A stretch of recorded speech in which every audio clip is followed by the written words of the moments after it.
పెట్టాలని చెప్పి మంత్రి గారు అనడం జరిగింది. అదంతా కూడా సోషల్ మీడియాలో అందరూ తెలిసి వైరల్ అయింది. మరి అలాంటి అనడము తగదు కాదు. ఎందుకంటే రైతు బంధు అనేది దాదాపు టీఆర్ఎస్ ప్రభుత్వం ఉన్నప్పుడు 9 దఫాలుగా 9 విడతల్లో రైతు బంధు ఇవ్వడం జరిగింది. మరి మీరు ముఖ్యమంత్రి గారు ఇద్దరు కూడా 9వ తారీఖు ప్రమాణ స్వీకారం చేయంగానే 10,000 కాదు 15,000 ఇస్తామన్నారు. అదే రోజు 2 లక్షల రుణమాఫీ చేస్తామని అన్నారు. పెన్షన్ కూడా 2,000 కాదు 4,000 వస్తుందని అన్నారు. లోన్ తీసుకోండి రైతులు కూడా, మీరు ఇప్పుడైనా లోన్ తీసుకోండి, మేము 9వ తారీఖు మాఫీ చేస్తామని అన్నారు. మరి ఇవన్నీ మీరు చేయక మళ్ళా ఇంకా రైతులను తిట్టడం ఇవన్నీ భావ్యం కాదు. మీరు ఈ జిల్లాలో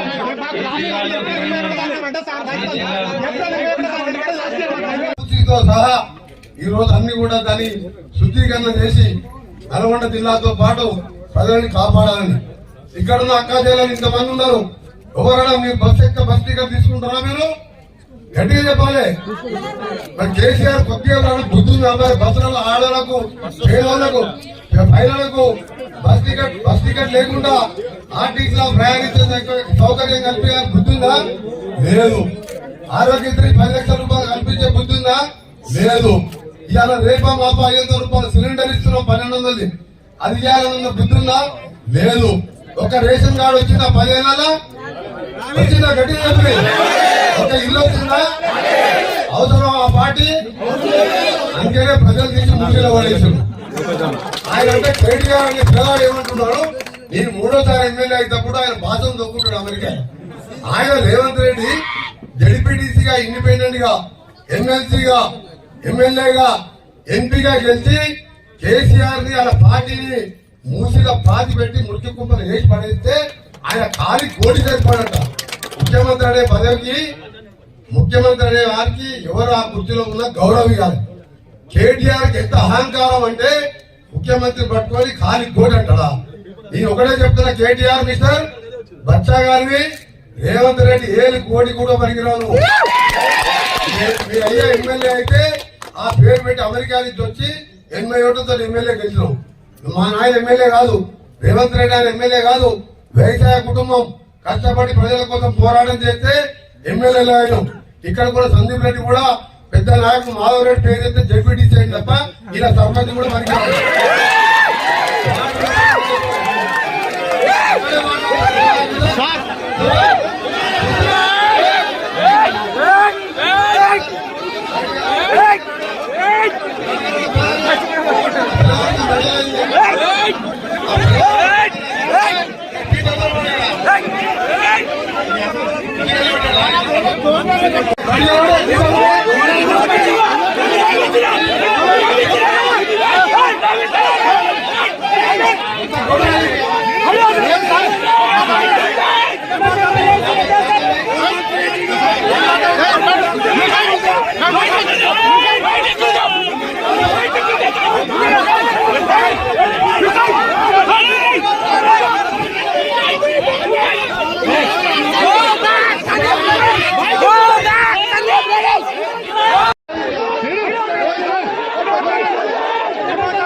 గ్రామంలో జరుగుతున్న ఈ అభివృద్ధి కార్యక్రమాల ఓపెనింగ్ కార్యక్రమం ఉందో ఆ కార్యక్రమంలో మంత్రి గారిని నేను ఒకటే విషయం అడగడం జరిగింది.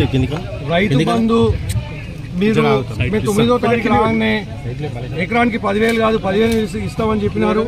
అలాగే 9వ తారీఖు ఏది మన లోన్స్ వేవర్ చేస్తారు, రైతు రుణాలు మాఫీ చేస్తామని కూడా చెప్పినారు. వాళ్ళు ఇంకా మీరు 3 రోజుల ముందు కూడా ఎలక్షన్ 3 రోజుల ముందు కూడా లోన్లు తీసుకున్న వాళ్ళు అయితే లోన్లు తీసుకోండి, మేము 9వ తారీఖు రాగానే ఫస్ట్ సంతకం పెట్టి రుణమాఫీ చేస్తామని చెప్పడం జరిగింది. అలాగే పెన్షనర్స్ కూడా వాళ్ళు 2000 కాదు 4000 ఇస్తాం 9వ తారీఖు నుంచి అని చెప్పడం జరిగింది. అది కాకుండా కరెంటు బిల్లులు ఏవైతే ఉన్నాయో మీరు బిల్లులు కట్టవద్దు, మేము వచ్చిన తర్వాత 200 లోపు బిల్లులు కట్టాల్సిన అవసరం లేదని చెప్పడం జరిగింది. ఆ విషయాల మీద నేను అడిగితే వారు దాని మీద సమాధానం చెప్పకుండా ఇవాళ పర్సనల్గా పోయి ఏదేదో మాట్లాడడం జరుగుతుంది నా మీద. అది కరెక్ట్ కాదు. మంత్రి గారు వారి గౌరవాన్ని 6 సార్లు గెలిచినా, నేను 2 సార్లు మంత్రి అయినా, నేను రిజైన్ చేసినా అని మాట్లాడిన హుందాతనంతో ఉండాలి.